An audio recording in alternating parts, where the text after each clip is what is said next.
All right, hello everybody. I'm Len Dorman, your host of the Southern Fried Paranormal Podcast. Welcome to the show. Thanks everybody watching live. Hello, everybody watching recorded version. Hello again, everybody. If you're watching YouTube or any other places, all the other outlets, glad you're here. If you're watching it, 3 or 4 weeks from now, give me a call and send me some lottery numbers, please. Daddy needs a new pair of shoes. Okay. We are tonight going to have two special guests. I don't know much about the group they're with. I don't know much about them. I've just spoken to them for the first time for a few minutes ago. And we are going to bring them out right now. And we're going to talk about their group. Welcome, Jake and Nathan, to the show. Thank you for having us. Yes, thank you. Appreciate you being on. Course. Glad to have you. It's a Thursday night. It's cool. Finally cooled off here in Arkansas. I don't know about where y'all are. It's been a Midwestern summer, so it's finally cooled down. It's definitely cooler today than it has been in the past few weeks or so. So it's going to be that time where it's going to be cold in the morning and then warms up in the afternoon again. Mm-hmm. Right. That's about what it is down here. Of course, now it's still getting up to about 85, 86 degrees in the afternoon here. Yep. Here too. Now you were, I believe, Jake, you were telling me you lived in Arkansas for a short time in Jonesboro. Yep. I lived down in Star City. Okay. Which is about 30 miles south of Pine Bluff. Mm-hmm. And about even number 25, 30 miles north of Monticello. Okay. It started out next year is 150 years of Star City.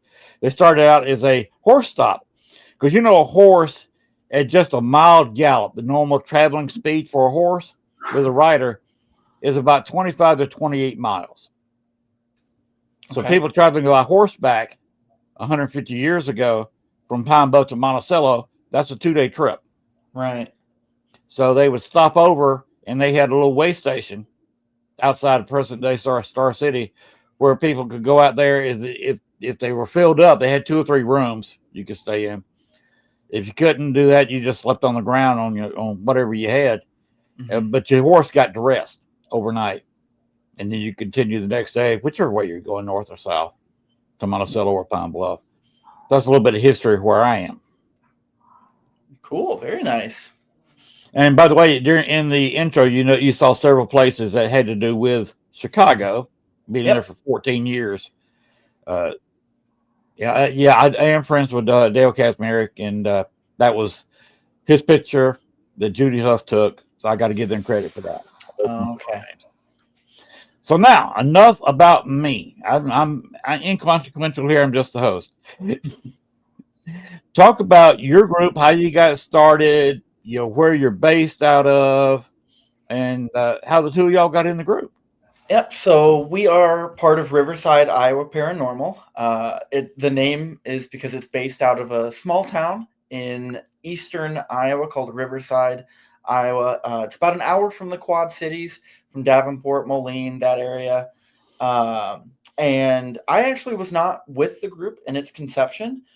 It started off, it was actually 2 women that started off, and pretty much the whole rest of the team is in Ireland right now, doing a fantastic tour that they've got going on there through Secret Ireland Tours. And then kind of another special plug too with them is we have another trip coming up in Thailand in July of 2026. And that time I actually will be able to go. But so they're all over in Ireland.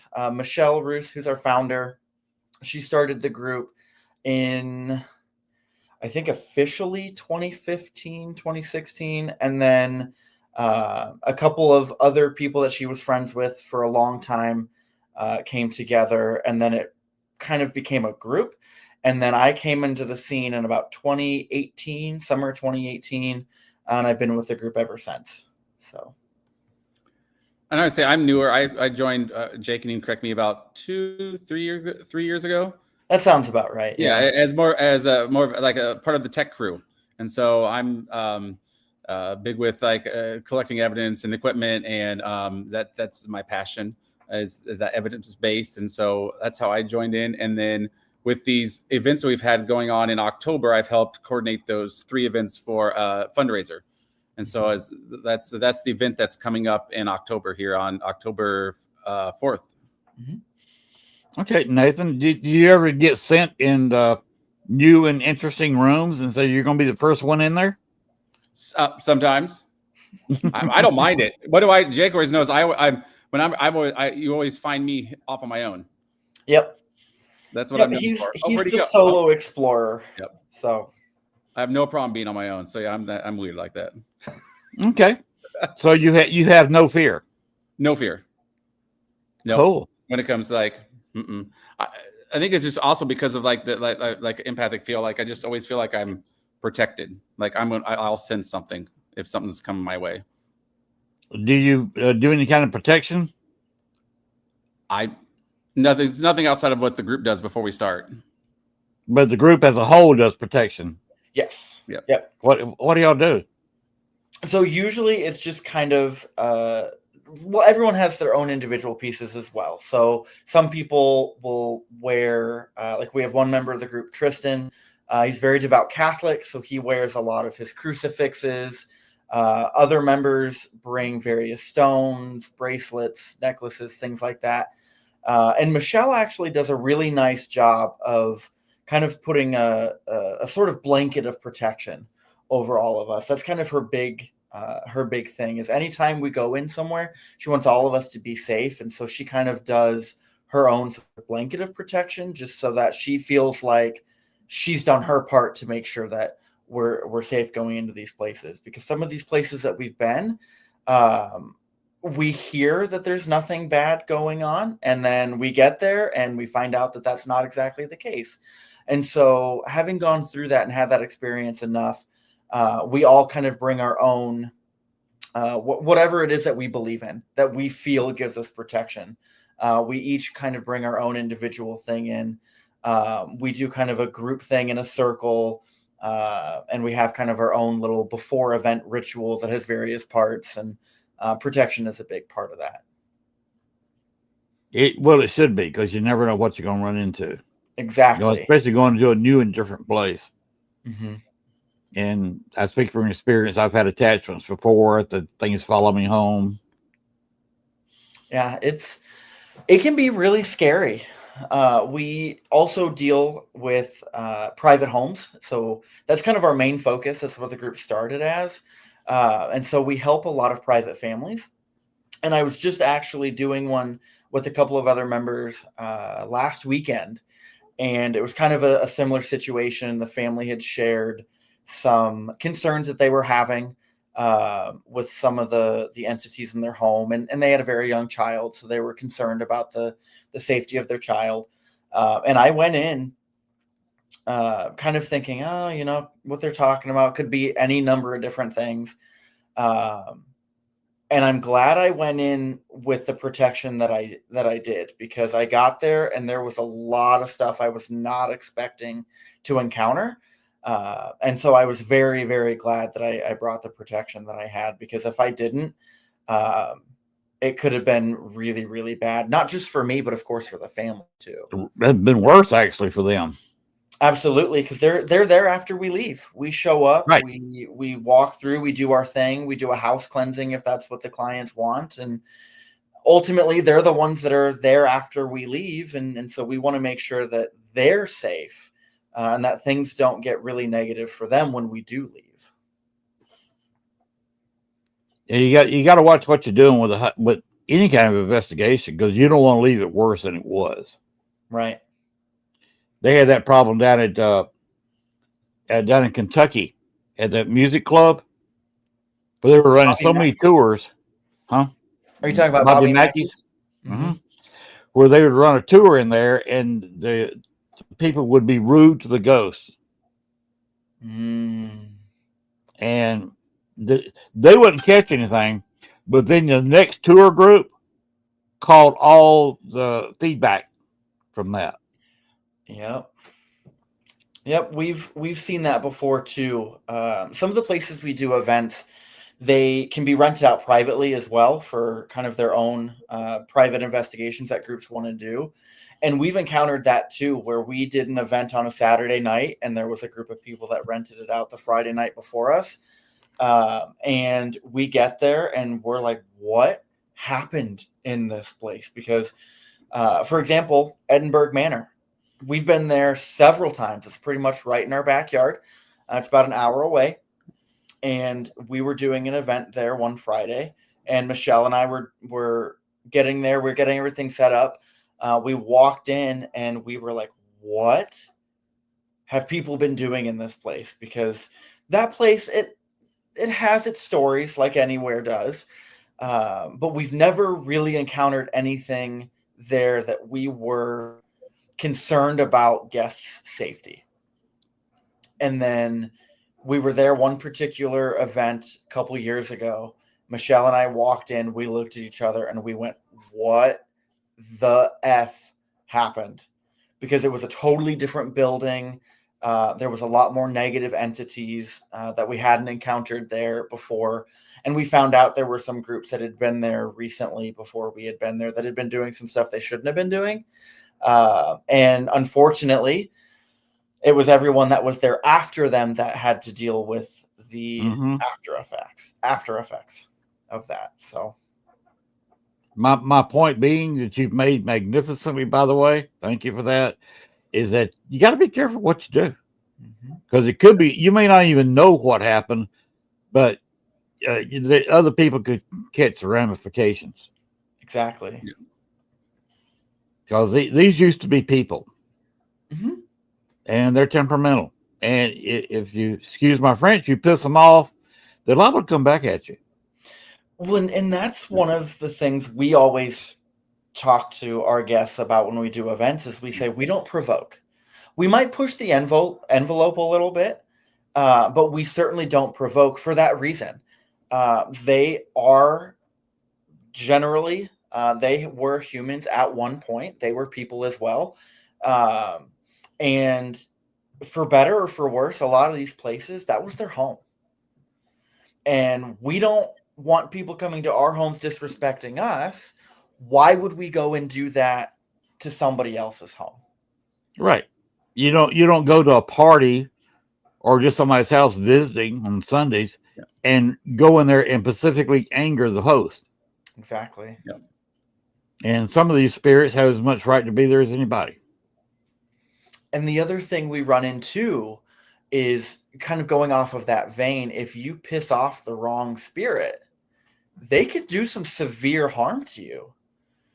And we've been places where there have been some unsavory characters in life, your murderers and prisons and things like that.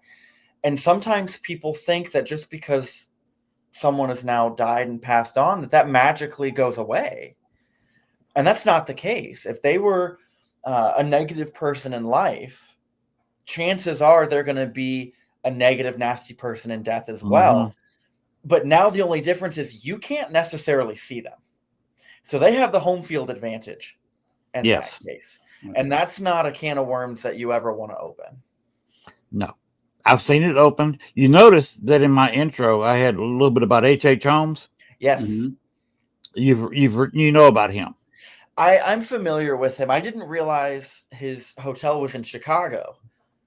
So I was pretty excited to see that. But yep, I am familiar with H.H. Holmes. He was there, built the hotel to hold guests for, of course, the 1893 World's Fair. And the Columbian Exposition, of course, which was technically 1892. But they had the World's Fair to commemorate that. And he did all his awful stuff right there, renting rooms for that, for people attending that. And that was a mess. I will warn you, you go in there and you mess with him very much, there's going to be feedback. I had 2 or 3 psychics that just thought they would, see if they could contact him and see what was going on. And he come back with them. One of them, he started appearing every night at the foot of her bed about 3:00 in the morning. So he followed them home. He appeared where they were, yes. Oh, wow. That is not someone I would want to see at the foot of my bed. No, because for a while he was looking for somebody like the two of y'all, younger with I've got arthritis in my hands. He didn't pay a whole lot of attention to me. I'm too old. I got two artificial knees, and I have arthritis in my hands. He wants somebody who can do surgeries. Right. He was looking for somebody to possess and start all over again. Yeah. And that's just a person you do not play with. Don't kind of contact him and say hello, what's happening. No, he's just like that. People should not even try to go in there, because all that's left of his mansion, it was torn down, burned down. What's left is the basement, because it burned it to the ground. Oh, okay. And now that basement is the basement for a post office. Oh. And some people have talked the postmaster there into allowing them to go into that basement, and some have regretted it. Yeah, I would imagine so. Because, correct me if I'm wrong, but the basement was where he did all of his torturing. That's where his vat of acid is. Because one of the things he did for money, he would take people, he'd gas them unconscious upstairs in a hotel, bring them down to the basement, put them in a vat of acid that just dissolved the flesh, the skin, but not harm the bones, pull the skeleton back out, and sell that skeleton on the market. Most colleges and high schools that have a real skeleton that's been there for a few decades in the country bought their skeletons from him. Oof. People he actually murdered. That's some bad juju right there. Yes. And if you ever took a biology class in some colleges with a real skeleton that's been in the school for, like I said, several decades, a lot of those stuff come from him. He also did insurance fraud. He would con people, threaten people, torture people, and assigning him as a recipient for their life insurance policies. Okay. And then he'd kill them and go say, okay, I'm the beneficiary here, and get their life insurance money. It's quite an operation. Murder and insurance fraud.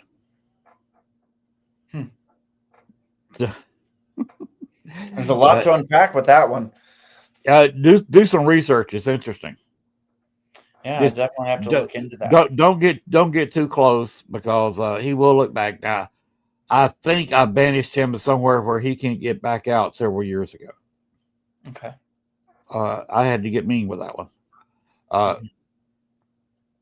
Something I don't care to do again. So don't make me have to hunt him down again.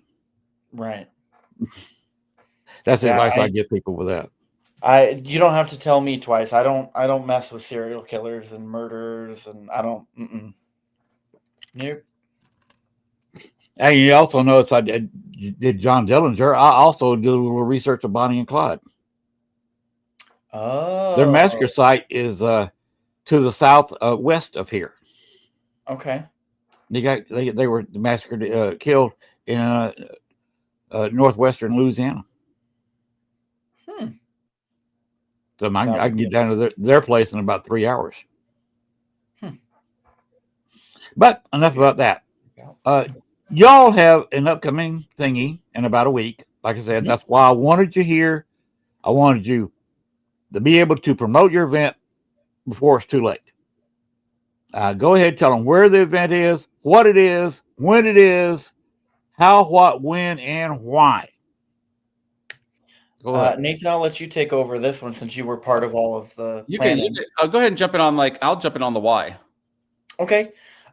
So we are doing an event at an old hospital, not far from here. It's about hour or so south, right, Nathan? Ottumwa? Yeah, Oskaloosa. Oskaloosa, that's right. There's two O towns right next to each other, Ottumwa and Oskaloosa, and they're about 20 minutes apart. So I've done that before. But it started off as a private hospital, and there's 4 floors. So you've got a basement and then 3 floors, and the top floor was the surgical suite. And then after a while, it got bought out by Mercy, and then Mercy added, and I want to say the 50s or the 60s, like a clinic side.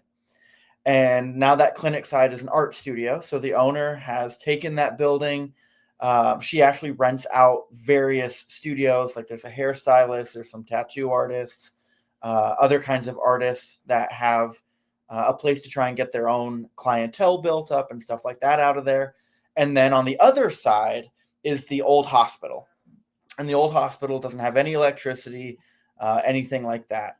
And so we're doing an event there on October 4th and we have a couple of special guests that most people in the paranormal are familiar with. We have Satori Haas and Cody, the paranormal couple. They are going to be bringing some of their haunted objects from their haunted museum. They're going to have those on display, and they'll talk about those a little bit, and then they're going to investigate with us and with the group, and so it's going to be a really great time. We're looking forward to it. Okay, where can they contact you about that? Get tickets, whatever. So the tickets, if you go to Riverside, Iowa Paranormal.org, you will see on the website, there's like a book now button that usually shows up at the bottom of the screen. And if you click that, it'll pull up a list of all of our events. And then you can just select the one for October 4th. I believe it might even pull up a calendar, so you can look it up by date too. And then any event on the calendar for that particular date will pop up. And so you'll just go there to find tickets. And then from there, it's pretty easy. Tickets are $25, I think. How long? How long is the investigation? It starts at 8 and goes to about 2 a.m. So it's about 5-6 hours. 5 or 6 hour investigation for how much? For $25. DM. That's a deal. Yeah, it is. And it all the money goes to charity, which I'll let Nathan talk about a little bit more. We were kind of brought in as more facilitators. So there was a different organization that organized the event, and then we were just brought in to kind of run it. Okay, Nathan, you want to go ahead and talk about that? Yes. So this is the third one. So Riverside, Iowa Paranormal teamed up with Iowa City Pride, which is an organization in Iowa City. And it was I was kind of like the founder of the idea, I guess you say, because I was a member of Riverside Paranormal. And I'm also a board member of this organization, and we needed an event to do in October. And I was like, you know what? I think this would be an amazing fundraiser. Like, let's see if we can get people from this community, the Iowa City Pride community, into a ghost hunt. And just people within the community love Halloween. It's one of the favorite holidays of the year. And I was like, let's see what we can do. And we did our first one in Washington, Iowa, at the oldest current running State Theater. Yep, it's in the Guinness Book of World Records as the oldest continuously running theater. And that year, that year we sold up to 100 tickets. Mm-hmm. It's like 90 some. And then the second year we did Edinburgh Manor. I mean, it's right in our backyard, an hour away. I'm like, you got to. And that was, we think it was up to 80, 90 tickets that year. And so and you mentioned like the price, $25, Iowa City Pride also backs up the cost of it too, as a fundraiser as well, because, our mission statement is putting on events for the community. And so giving people an opportunity that usually wouldn't have an opportunity, they might not be able to afford $75 or $100 to experience this, and then have that time with community as well. And then we've had, last year was, Edinburgh Manor. First year, we had a couple of guests, and then this year was like, let's up it up and let's have some more some guests. Someone that's that recognize may have been on TV, or they're known investigators, and have them come with us. And so that's where this current one got, where it's at. And so hopefully, like every year, it just keeps getting bigger and bigger and bigger. Okay. Be sure and keep Gwen informed of all this, because she does, where she's on right now, it's based on a paranormal walkabout. Mm-hmm. And maybe she'll put you on the list for her next walkabout. Oh, and our best special guest last year was Monique. Monique Too Soon. Yep, From the off East the East Coast. Coast. Okay, that was cool. Yeah. So we've been flying different guests out, and Satori and they're both, and Cody, they're driving out this time. Yep. Well, I wish you luck with it. Yeah, it should be a good time. Yeah, last year was awesome, and it just we've had people come from 3, 4, 5 hours away. It just because it's just such a unique event. I think we are the team up between Iowa City Pride and Riverside Paranormal. I don't think there's any that's happening anywhere in the world. I haven't heard of any, or definitely or the United States. So okay. Now, can people bring their own equipment, or are you supplying equipment for people who don't have it? We will have some equipment, but of course, anyone is welcome to bring their own equipment. And that is true of any event that Riverside Iowa Paranormal does. We have a lot of people that have their own teams that come to our events. And so they bring their own equipment, and we always encourage that. And then most people that come to this event, they don't always do this kind of stuff. So they don't usually have their own equipment beside their phone recorder. And so we put bring our own equipment that they can. And we'll put different equipment in different areas of the buildings for the different guests to use. I was about to ask you that. How big is this location? How many rooms? Square footage? I don't know square footage, but it's a lot bigger. It's one of those buildings that doesn't look very big on the outside, and then once you get inside, it's pretty big. If you look at modern day hospitals now, it's certainly not the size of a modern hospital. But like I said, you've got a basement and then 3 floors, and each of the 3 floors are kind of an L shape. And there's probably 15 to 20 rooms per floor. So you got 4 floors, 3 floors in the basement, and you're allowed to go in all 4 floors. Yep. And you got how many rooms per floor? I would say anywhere probably 10 to 15. Some floors might have more than others just based on what they were used for. Oh, of course. Yeah. The basement is pretty open. That one was where the morgue was, and that's where the embalming room was. So that one has larger rooms, but less of them. And then also at some point in the history of the building, there was a bar in the basement. And so you've got a walk-in cooler and stuff like that left over from when the basement was a bar. So it's like a little underground bar. Like I guess college students hung out there back in the years ago. The current owner was telling us stories about when she was in college. She went there. Okay, that would be fun to. All you gotta do is just get you a couple of barrels or some kind of taller sawhorses, put you an old door or just a piece of plywood, 4-foot wide piece of plywood across there, and have somebody behind it. And instead of serving drinks, they've got paranormal equipment. See if anybody comes in. That would be something to try. I think at one point we wanted to try that, and then something happened and took our attention, and we went a totally different direction. But that was definitely something we've had conversations about. But then also too, there's just it was sort of operating as a halfway house as well before the current owner had it. It was not the city knew about it, but they didn't put any money into it. So buildings, as we know, if they're not well taken care of, they start to fall apart. And unfortunately, that's kind of what happened with this building a little bit. So the current owner's trying to restore it and get some of that stuff fixed up. But there were definitely a lot of drug addicts that had been there, and it was just kind of a really sketchy place for a while. And did you say there's 14 people to one bathroom in one area? Or something on like that. On the top floor, there's one bathroom. And I think she said at one point there were 14 people that shared that one bathroom. Ouch. So, yeah. Wow. What year was the building built?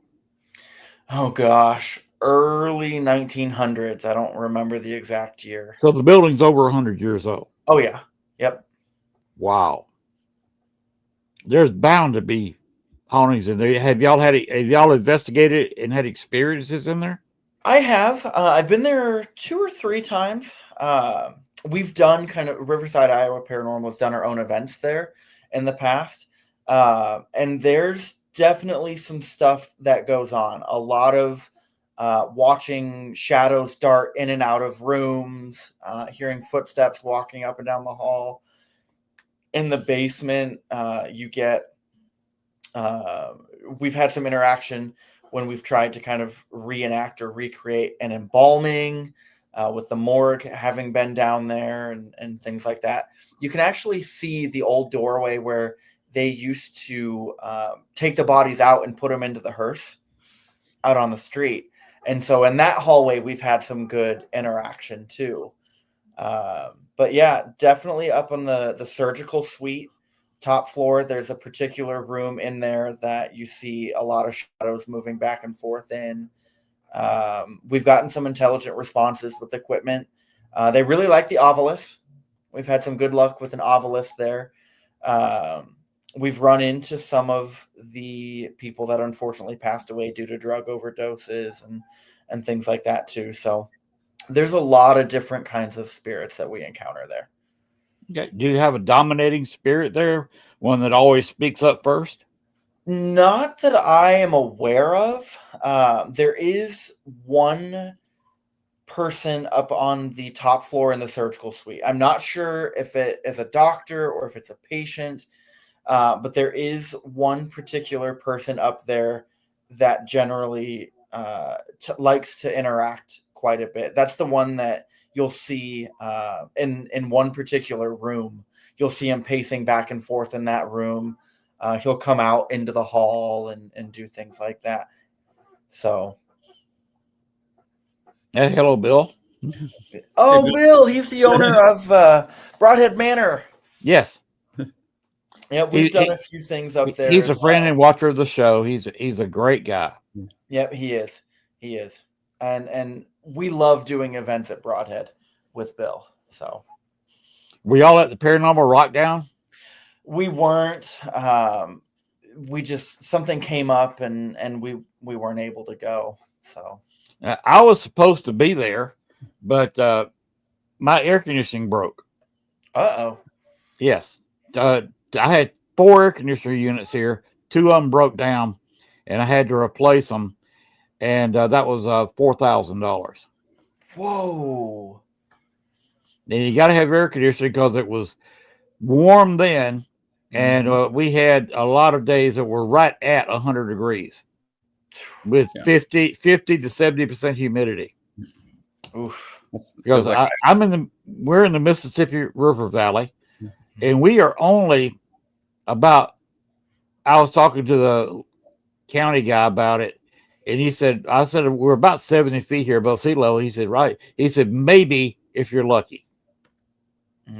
So we're somewhere between, let's say 60 to 70 feet. I live on a hill. Right. And right down the hill, which is right behind me and to my right, you're looking at 50 feet or less above sea level. Wow. Which means humidity. Plus, I've got a creek, a big fishing lake, and the longest bayou on the planet, very close to here. Lots of water. I got a creek running back this way, and I've also got a creek running the property back here. All kinds of water, and of course, the humidity is sky high here. Yeah. So I had to spend the money and doing that. It was actually 4,100 something. We just didn't have any money to get up there. I heard good things from people that went. They said it went really well and that they really enjoyed it. That's what I've been told. And Iowa with humidity because of all the corn. Is that like the Midwest with all the crops? Yeah, we have a lot of that here. This is farmland. Star City only has slightly less than 2,500 people, and we live outside of it. We could travel just a mile or so down the road, and we're in now down here. Only some people grow food crops. Most of it is for cattle, hogs, whatever, feed corn. Of course, soybeans are big. Rice is huge. Rice creates a huge amount of humidity because it's got to be flooded. Yep. So it's bad. So Nathan, your point exactly is taken. With all that corn there and all the watering of the corn, it creates its own weather almost. Yep, it does. Yep. You know, if you got thousands and thousands of acres of corn, Yep. it's a mess. Yep. Absolutely. But the people that do grow food corn, they grow a hybrid. Nathan, you may be familiar with this. Mm-hmm. Part yellow, part white. They took a very sweet yellow and a very sweet white, combined them, and you start eating that corn. It's like putting a spoonful of sugar in your mouth. What did my grandpa always call it? He called it candy corn. Was that what he called it? Or he called it something, the yellow and white corn. I can't remember what he called it, because he was a farmer. He grew up like, I can't remember what he called it now. One of the things, it had some name. I just can't remember what it was. Mm-hmm. Well, down here we call it hybrid. Okay. Maybe he just had a nickname for it. I just remember candy corn as a kid. I was like, okay. But that's some sweet stuff. Oh my gosh. So we eat good down here. But I am familiar with all the humidity in corn. A little bit about yourselves. Y'all mind telling people what y'all do? Sure. I'll go first. So with the team, I am one of our psychic mediums on the team. And then by day, I am a high school science teacher. Wow. So make that. Bill says they call it bicolor up there. Yeah. Bicolor. Okay. Yeah. Teaching science is not easy nowadays. Teaching in general is not easy nowadays. So. Do you blow stuff up just to keep their attention sometimes? Well, if I taught chemistry, I would. No, I teach physics and earth and space science. So we don't do any explosions, but we do drop stuff off of balconies and that sort of stuff. So. Okay. I took physics in high school. They would not let me take chemistry. They absolutely forbade me. And I said, why don't you let me take chemistry? Because you'll blow up half the school. Yeah. I've heard horror stories from chemistry teachers. They had stuff set up to do an experiment. And one of the things that every chemistry teacher will tell you is don't touch the chemicals until you've been instructed on what to do with them. Well, these guys were screwing around. They weren't doing what they were supposed to be doing. And so they just mixed two random chemicals and actually created mustard gas. And they were making a noise about the fact that, they were fascinated because it was this cloud of yellow smoke that was coming out of their beaker. And the chemistry teacher that they had heard the oohs and ahs and turned around and recognized what it was immediately and opened a window and threw the beaker out the window. So, yeah. Wow. You don't mess with mustard gas. No, you don't. Of course, you also don't mix with Clorox and Dawn. Yeah. Uh-huh. Uh-huh. You want to clear out a sealed room real quick? Just mix some Dawn and some Clorox, throw it on the floor. Yep. You'll empty your room. Nathan, what do you do? And so I'm with Riverside. I'm a paranormal, like I said, like a tech guy, one of the tech guys. And then during the day, I am a elementary music teacher. So I've done that for 22 years and served as like a assistant, like training principal in a couple of years. And then do some ed leadership stuff. There's Bill with a horror story. Yeah, blew up an explosion hood with hydrogen gas. Yes. People forget that hydrogen burns. They use that. They use that in rockets. Yep. Mix liquid hydrogen with liquid oxygen and strike a match, and you're gone. You're through a directed nozzle. You're on a trip. Yep. Both of those are extremely flammable. Yeah. I mean, we went to the moon on that stuff. Mm-hmm. Yep, we did. Yep. well, I was there. I was born in '56, guys. I'm a boomer. 81. Born right in the middle. I was born right in the middle of the boomer generation. So yeah, I watched us land on the moon. Actually met Pete Conrad. I was born the same year as MTV. Okay. I went through that too. Yeah. But Pete Conrad, I don't know, Jake, you kind of smiled. Nathan, he was the third person to walk on the moon. Okay. Commander of Apollo 12. Mm-hmm. Most people forget about Apollo 12. We wanted to be there in '69. We landed in July and then went back in December. Yeah. Which is kind of funny that they just announced the astronauts that are going to go back to the moon in a couple of years. Really?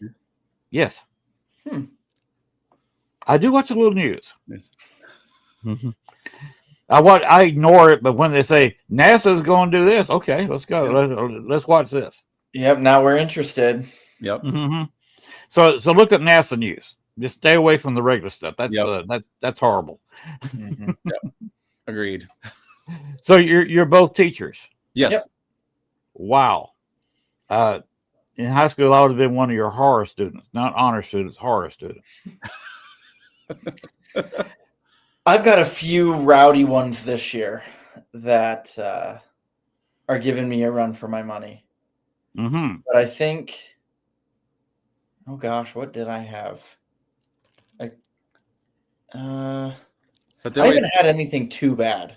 What goes around comes around, because I think I remember Jake saying he liked to talk a lot in school. So yeah, that was more in elementary school. Once I got into high school, though, that toned down a little bit more.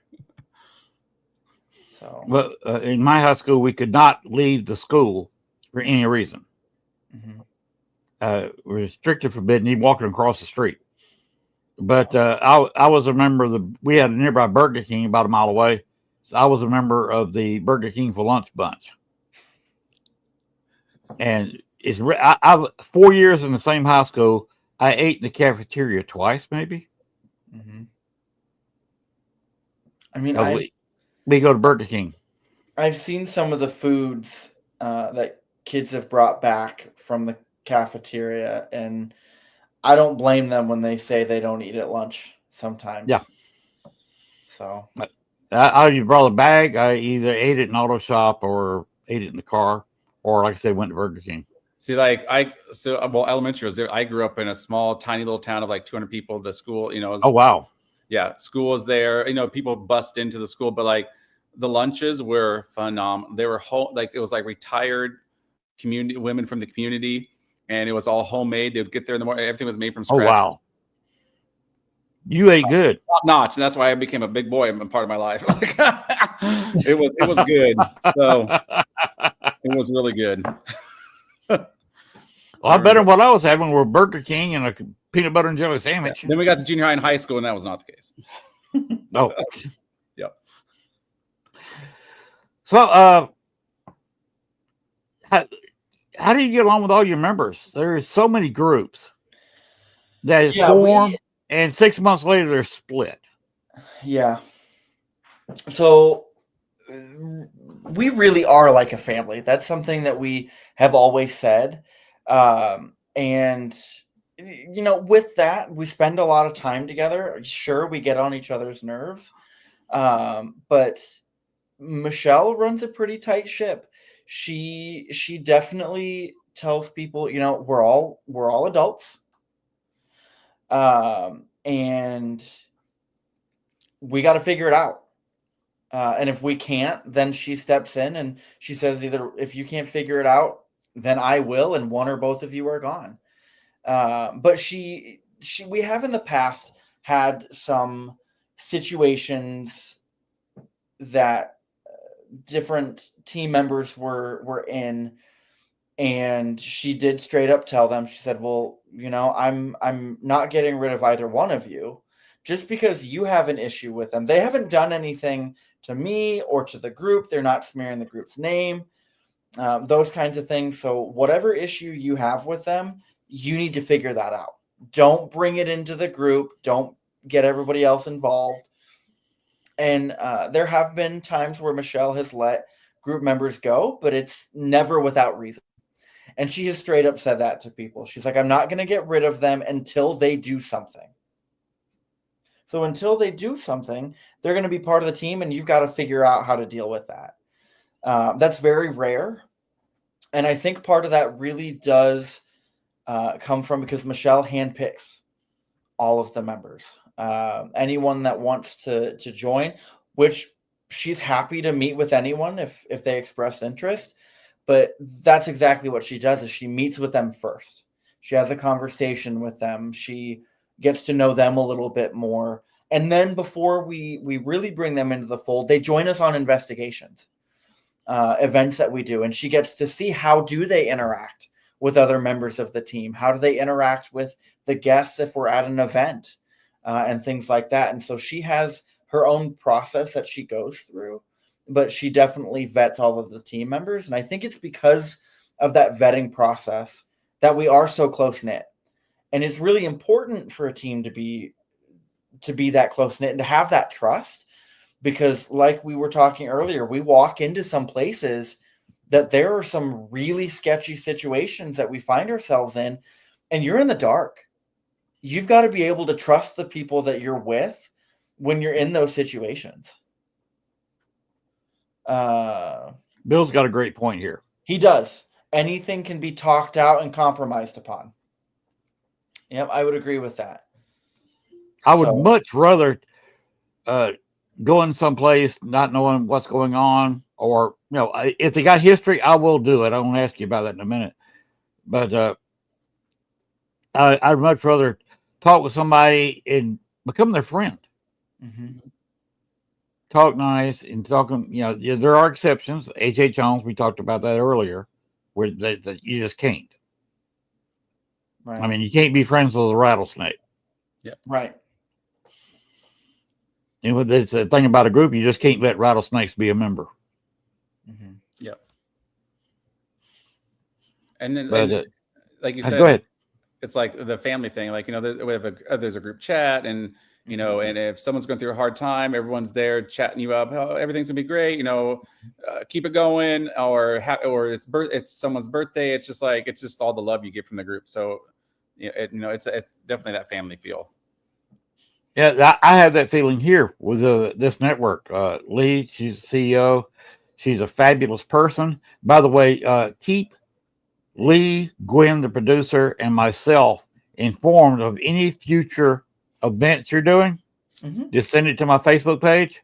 Okay. And I'll share it to my page and kind of promote it a little bit. Great. And next time you have a big event like the one you're coming, be sure and tell your group members that I'll be happy to have other group members or y'all or whoever wants to appear, the entire group, on to promote that event. So this is not a one-off with y'all. I want to promote every event you have, because you have got a great event, a great location, and a fantastic price. Mm-hmm. Yeah, and everybody should be known of this so they can take advantage. Yeah, exactly. And that's for this particular. I know, just saying, like, having us, they're not all that cheap. Good night, Bill.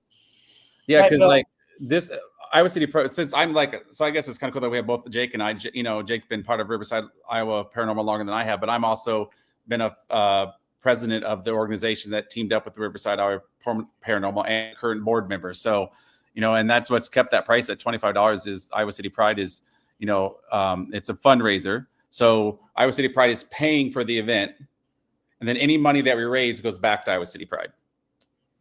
There you go. Yep. So, and then does any money go to the location since they're trying to repair the place? Yep. Yes. Yep. Some do. It depends on the location. Like when we were at the State Theater, we actually did that one a little bit differently because it is still an operating movie theater. So part of that ticket price, people got a movie ticket.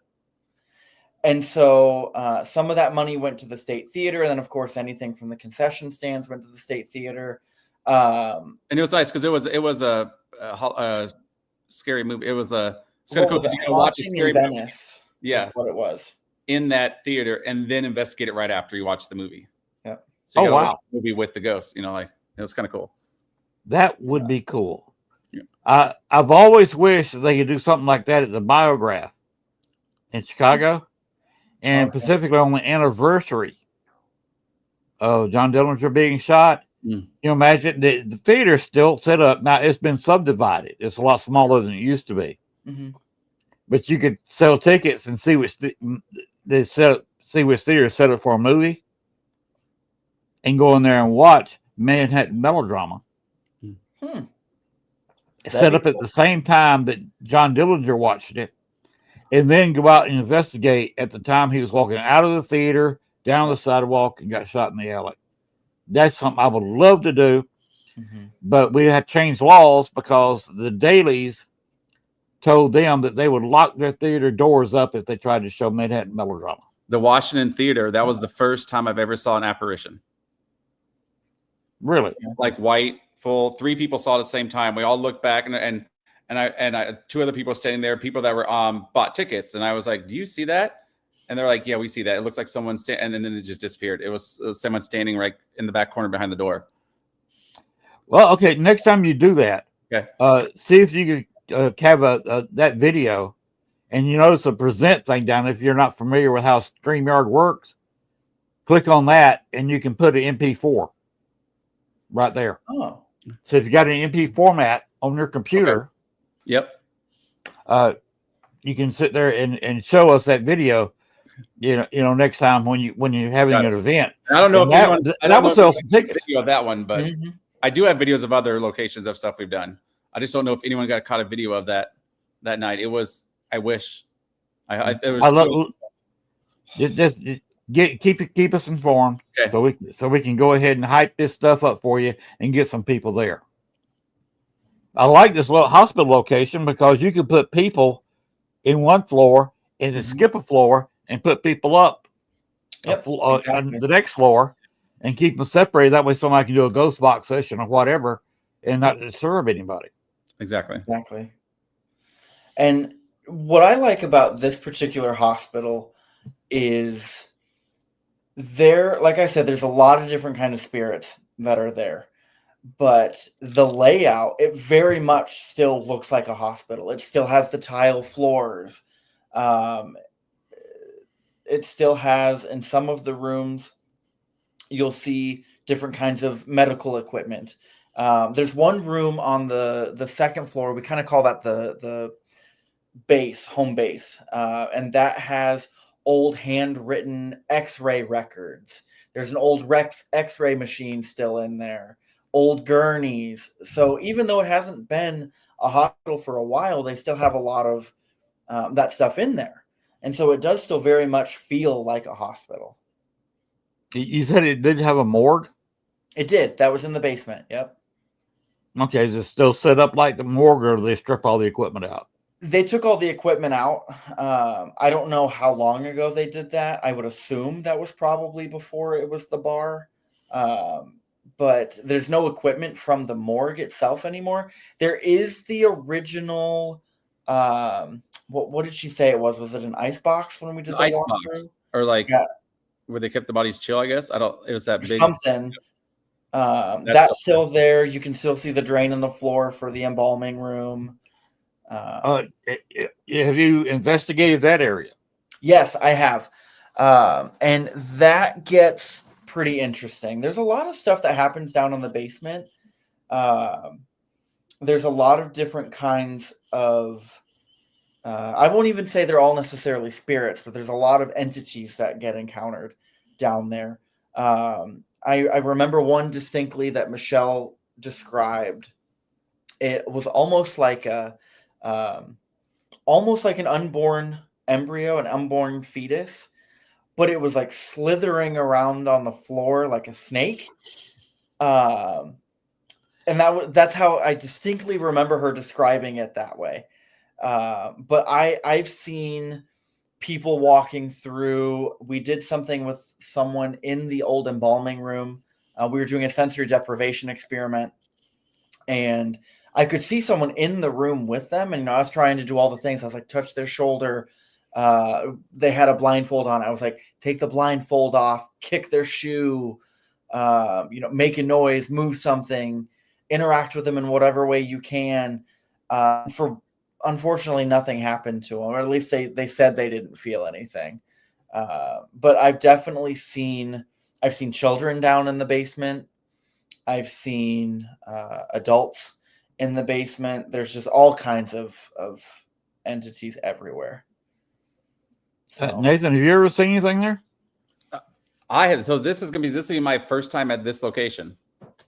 Investigating. We did a daytime walk. We went there and did a walkthrough to look at the event, see where we're going to place people, where we're going to, get people all together, depending on how many tickets we sold. Because, like the previous years have been, 90 to, 80, 75 tickets. So, where we're going to fit those people, how we're going to organize them.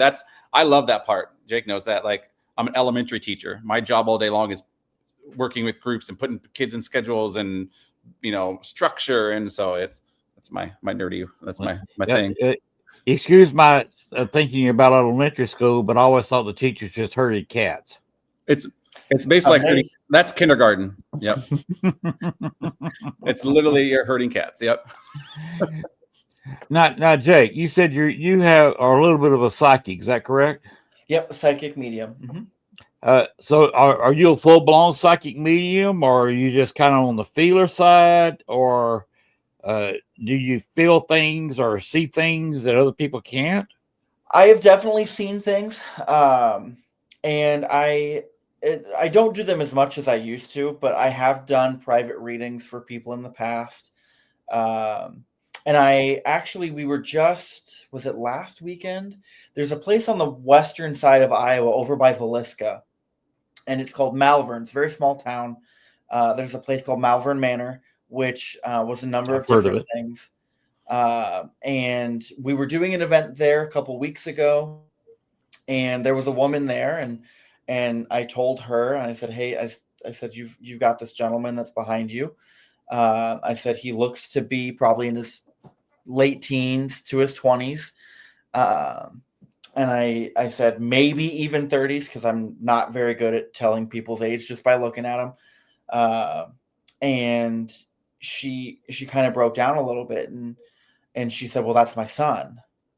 And she said, he died 7 months. He died at 7 months old. He'd be 34 this year. Oh, wow. And before she had told me it was her son, I knew it was her son. I just didn't realize he was 7 months old when he passed, because when he came up behind her initially, he called her mommy. And I heard him say mommy. And when I said, you've got this man behind you, he ran up behind you, he called you mommy. That was when she kind of broke down in tears and realized who it was. And I was talking to her, and he kept talking about a memory. And there was another person there with some abilities that was kind of helping me out with that a little bit. With what he was getting versus what I was getting. And we were kind of tag teaming that one a little bit. And he was referring to a baby blanket that was in a trunk that she has in a storage unit. And I was the first person to spell her son's name correctly. Oh, wow. I asked her, I said, your son's name's not Corey, right? And she said, no, but it's very close. And she didn't give me a chance to say anything afterwards. She said his name. She said what his name was, and I had spelled it. And I said, "Is it spelled this way?" And she said, "You're the first person that's ever spelled it correctly." And I said, "Well, it kind of helps when they're showing their name written on a piece of paper." Right. But so I guess, to use your terms, I would consider myself a full blown. I see things, I hear them from time to time. They don't always communicate verbally. Sometimes they show pictures. Sometimes it's a game of charades. My favorite are the ones who have some kind of issue with their face or their mouth. And so it's a lot of gibberish that you're hearing and trying to make sense of that. We were somewhere down in Atchison, Kansas now. It's been a number of years since we did this, and it was documented. A man, he was I don't remember what branch of the military he was in, but he did commit suicide. Oh, wow. And he's still there. but the way he did it is his jaw is not completely connected. It kind of hangs off. And there was one day I was in the room where he did it, and I was by myself, and I was sitting in one of those tall winged back chairs. And he came up behind me and he was trying to talk to me, and all I could hear was his jaw flapping as his mouth was moving. Other ones, people, swollen tongues, trying to hear them talk, different things like that. There was a guy I encountered one time at Edinburgh Manor a number of years ago. No, it's probably 5 or 6 years ago now, who had a stutter. And listening to him try to talk through his stutter, because it initially started as very guttural sounds until he was finally able to kind of get the words out. So those are sometimes that make it a little bit difficult when they try to talk to you verbally. And so that's when I have to ask them, I can't understand what you're trying to tell me. I need you to show me something or do something else that's going to help me get to know what it is that you're trying to communicate. And so I've had them show me pictures. I've had them kind of draw things or write things out in the air. I've seen that before. So it just kind of depends on what they're capable of and the ways that they're able to interact. Well, Jake, I got caught once saying what I think of psychics.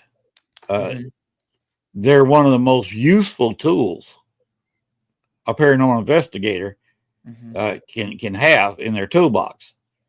I'm sure you got the REM pods, all kinds of meters, flashlights, cameras, microphones, but having a psychic on your team, a good one. Nathan, you may not know how blessed, or maybe you do, how blessed your team is to have Jake on it. And I'm not the only one. We've got a couple of other mediums and psychics on the team as well. Wow. And a lot of sensitives as well. So, and empaths. Empaths? That makes a fabulous team. Yep. So, Nathan, what kind of equipment do you set up? You say you're the tech guy. One of the tech guys, yeah. So my big thing is like equipment, just collecting all the different types of equipment that we can bring on the different investigations. Bill is actually he's in right now. Oh, in Ireland? In Ireland with the team, and he's done a lot. He builds a lot of his own equipment, so I would love to learn how to do that from him at some point. He's built a lot of just personalized equipment for RIP. I have not done that. That's something I would love to learn how to do. But I'm very capable of setting up equipment, videos, whatever they need me to do. I'm there to do it. So, does he make his own ghost boxes? I don't think he's ever tried a ghost box, but he's made. Oh gosh, he made a 360 EMF detector that was in the shape of a pyramid. He's made. They're kind of like Doppler radars.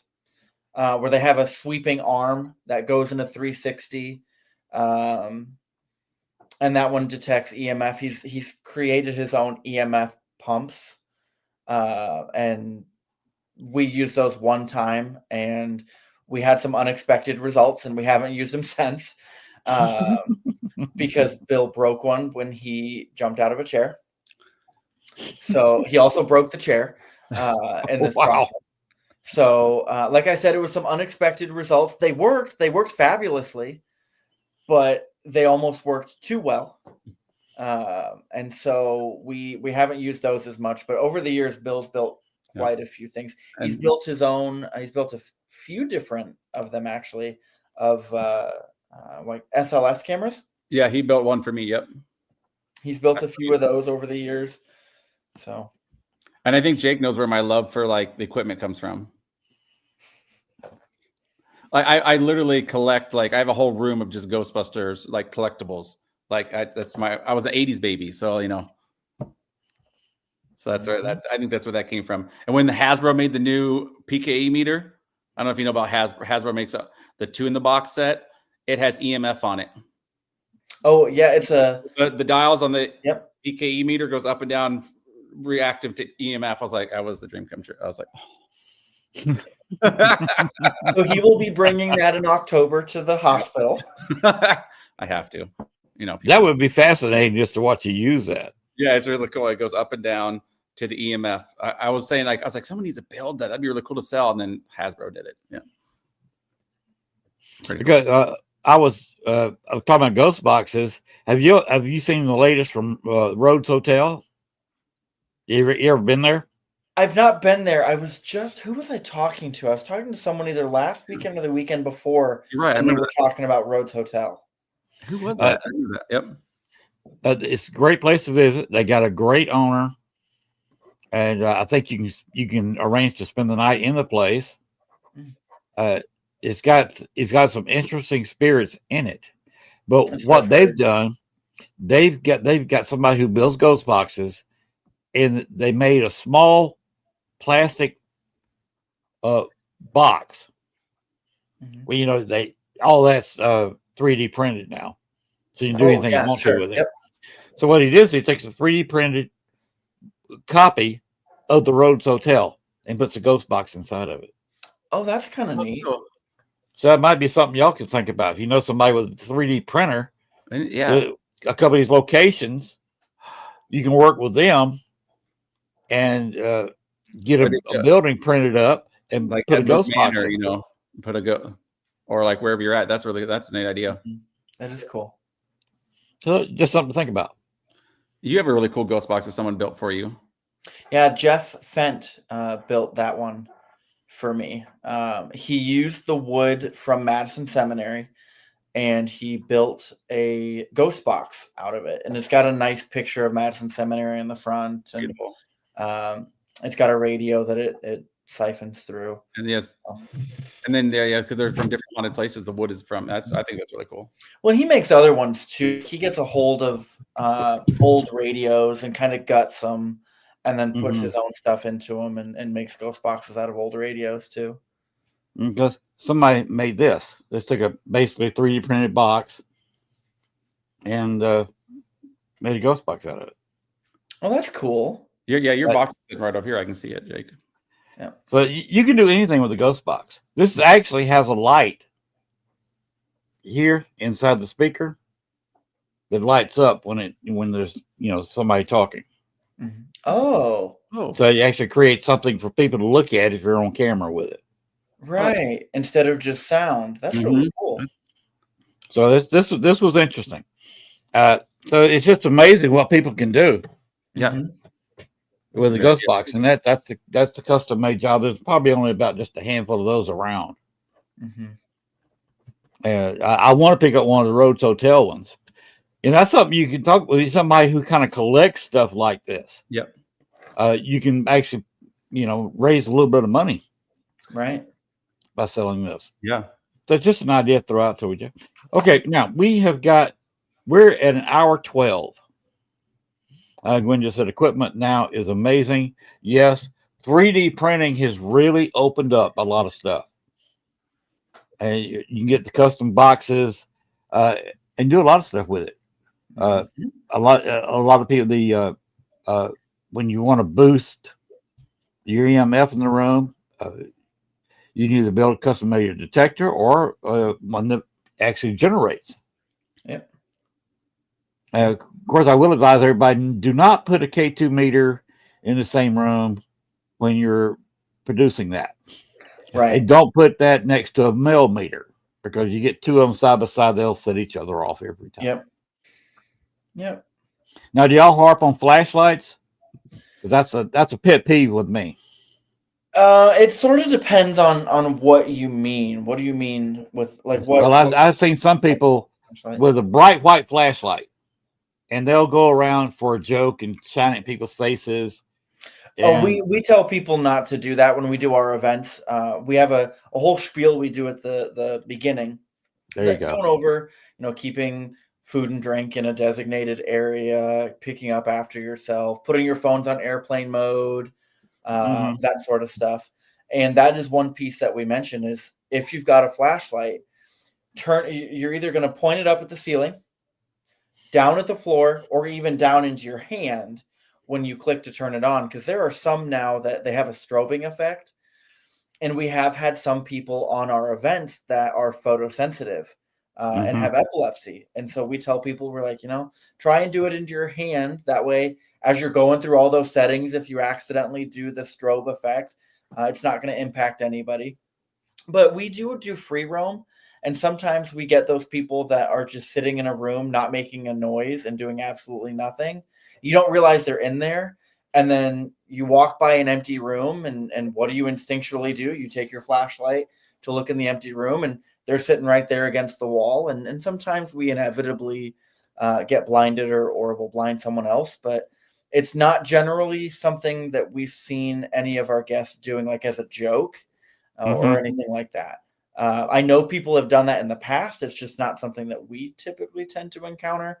And so I guess we've just been lucky on that front. But we do tell people, because again, you don't want people, especially when you're stumbling around in the dark, stairways, you don't want anyone falling downstairs. I know there's one place now that it just changed owners within the last year or so, that it's concrete floors. It's buffed concrete floors. And then there are some parts that kind of have a raised up piece closer to walls. And if you don't realize how close you are to the wall, you're going to trip over those raised up pieces. And, you're falling onto hard buffed concrete. People can crack their heads open and all kinds of stuff. It can be really dangerous. That's one reason I send a lot of people, when people say, what do you want? What should I pick up for a first piece of equipment? I say, go to Lowe's and go to where they have their headlamps, or go on Amazon. They got good stuff too. And either get a red or green headlamp. The Lowe's puts an IR headlamp up there. Oh. So you can put that on your head, and if you've got a full spectrum camera that's on a rack on a handle where you can put some IR and maybe some UV lighting. UV can kind of help you see where you're going, but it really lights up when you've got the IR headlamp on. Another thing I tell people is this is a white light. You can see it's quite blinding. Yep. But you can also put the green on or the red. And, being teachers, y'all know this already, that red light makes your pupils open. And green light does not open or close. Because it's in the middle. So you can actually... and so you can actually go with the green light and see where you're going to prevent some of the accidents Jake was just talking about, and you're not blinding anybody or knocking off their night vision because their pupils are not affected by green light. Yeah. We've got a few team members that I don't know if it does green, but I know they've got some red that they use. And for me personally, if it's red light, I have a hard, depending on what it is, I have a hard time seeing with a red light. So I don't use the red lights, but I might have to look into getting a green light. Get a green light, because it doesn't affect the pupils at all. So if you already got your night vision, the pupils are open, green light's not going to affect it. Oh, yeah, I work with people who are colorblind, and of course this doesn't help them whatsoever. Right. I forgot, we did have one other special guest last year at our Pride Goes Hunt. Yes, we did. Andrea Perrin. Yep. She zoomed in. We had a big screen outside and on loudspeakers, and she talked for about 45 minutes to our guests before they went in and investigated. So that was really cool. Wow, that's cool. Y'all pulled a page out of my book years ago at the Camp Douglas investigation that I did with Greg Koss. There's a book written about the camp. George Levy was the author, and it's To Die in Chicago. If you want to read about Camp Douglas, check that out. I think it's available on Amazon. The book still is, or you can get it audio, or download it onto your reader pad. It goes by all 4 years, because there wasn't many prisoners the first year of the war. The prisoners were there long after, most of 1865, after Lee surrendered. And it talks about it breaks it down by the different commanders. So it's a very interesting read. But when I did that event, what I did, I got George Levy to come out there and do a slideshow presentation. Oh, that'd be cool. Mhm. Oh, it was awesome. We set up a screen, we set up some seats, and we had and this I offered free. I said, if you want to come by here and see this presentation, it's free. But if you want to investigate, it's going to cost you a little bit. Mm-hmm. And what the camp does, there's a historical preservation society for the camp, and they had little pins they sold. So what I did, they gave me a bunch of the pins, and when you paid for the investigation, I'd say, put this pin on your hat, put it on your shirt. That way, I know you're paid. Oh, that's an easy way to see who's paid and who hasn't. And everybody wanted the pins. They were willing to give me the full amount, for the investigation, just to have a pin. I thought about, man, I said, oh, I'm going to do this every year. And then here it is again. I didn't do it. But like having a special like flashlight made for each one. And then each guest gets one and it has like the date and the ghost, the Pride Ghost Hunt, blah, blah, blah, year, Riverside Paranormal, Iowa City Pride. Like, yeah. Yeah. Do anything like that. People love to have that kind of stuff. Mm-hmm. All right. Now we are at an hour 20. We want to try to hold it to an hour 30 just for Gwen. And 90 minutes is about all I like to do a show anyway. Sometimes I go over. I've been known to do 3-hour shows with a good guest. Whoa.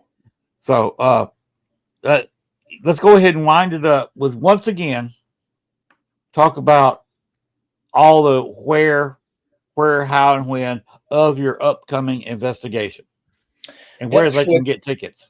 It's at the Old Mercy Hospital in Oskaloosa, Iowa.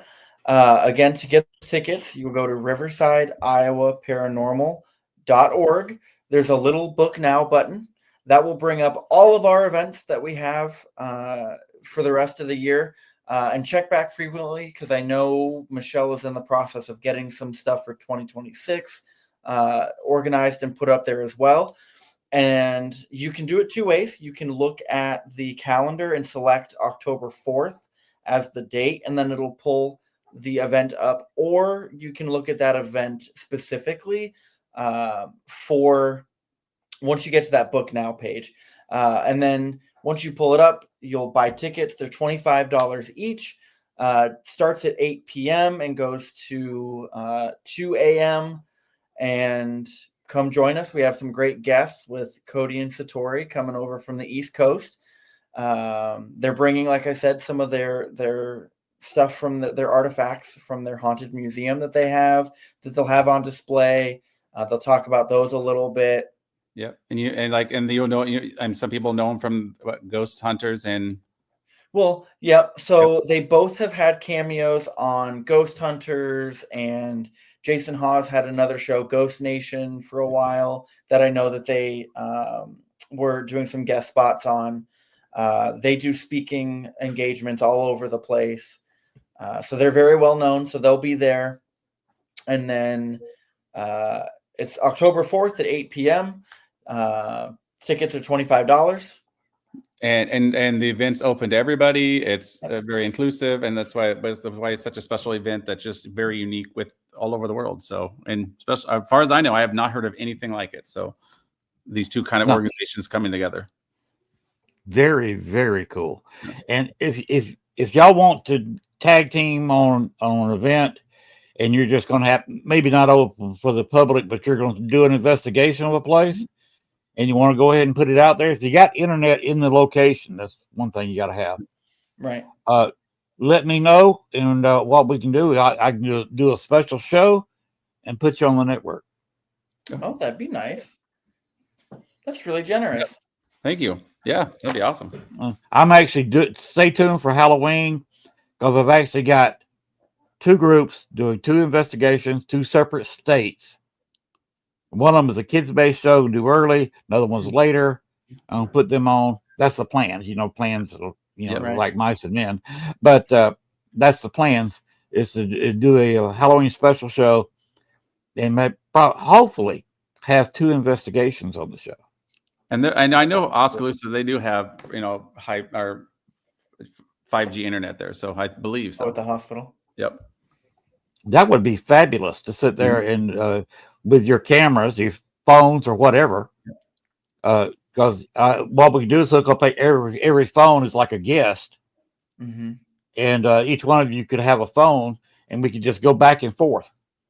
Cut the volume down all one, and put the other camera in the bigger box, and do that. Yeah, that would be cool. So that made Gwen work, but I don't think she minds. She likes doing that kind of thing. All right. Anything y'all want to say? Just To close her out? Having us. Yeah, thank you for having us, and hopefully, there's some people in the area that picked up that they get a ticket and experience something for the first time. Well, I'm hoping some people in your area saw that and would be willing to contact you if they're having any problems. You can go in there and maybe solve their paranormal problems, or attend some of your investigations. Absolutely. So I really appreciate y'all being on the show, and be sure and tell everybody in your group that before you do another event like this, I would love to have other members of your team, and y'all too. Yeah, we can host up to 10, I believe, on StreamYard at once to come in and just do like we did tonight and talk about the event and go through the how, when, where of your event, and try to sell some tickets for you. Yeah, sounds great. Yeah, it does sound great. Thank you. So that's what I'm for. I kind of do a talk show. If you watch late night TV, I kind of run it like that. It's good. It's good to have a laugh, but it's also good to throw information out there and tell people this is what's going on. And if you want to take part, here's the people you talk to. Right. Exactly. So you've got a Facebook page, I believe, right? Yep. So again, it's just Riverside, Iowa Paranormal. We're on Facebook. We're on TikTok. What else are we on? I believe we have a Twitter account. I think we have an Instagram. Have you gotten into YouTube yet? We do have a YouTube. Yep. I know there's a lot of stuff up there. I just don't know when the last time something was put up there from our investigations, because our cameraman, who was Bill, a couple years ago, actually had a stroke. And so he hasn't been on a lot of our investigations recently. So we haven't done a lot of those recording pieces. But yeah, we've got a YouTube. Our website also has some pictures and videos of various places and evidence that we've captured and things like that. There's some great stuff from the battlefields over in Gettysburg that are out that way that are on the website. So. All right. Well, once again, I really appreciate y'all being on there. I'd like to thank Lee and Gwen. They both appeared in the chat tonight. Gwen does a great job producing. Lee is a great CEO. It's fun to work with her. She is a great person. So if you want to get together, contact me and keep all three of us informed of things coming up in the future, and we can get you on a show. Even if we have to do a special show, we'll get you on. Sounds good. Thank you. And thank you for having us. I thank y'all for being here. It's been fabulous. This has been a fun show. And I'll bid both of y'all good night. Take care. Keep in touch. You too. Have a good night. Y'all too.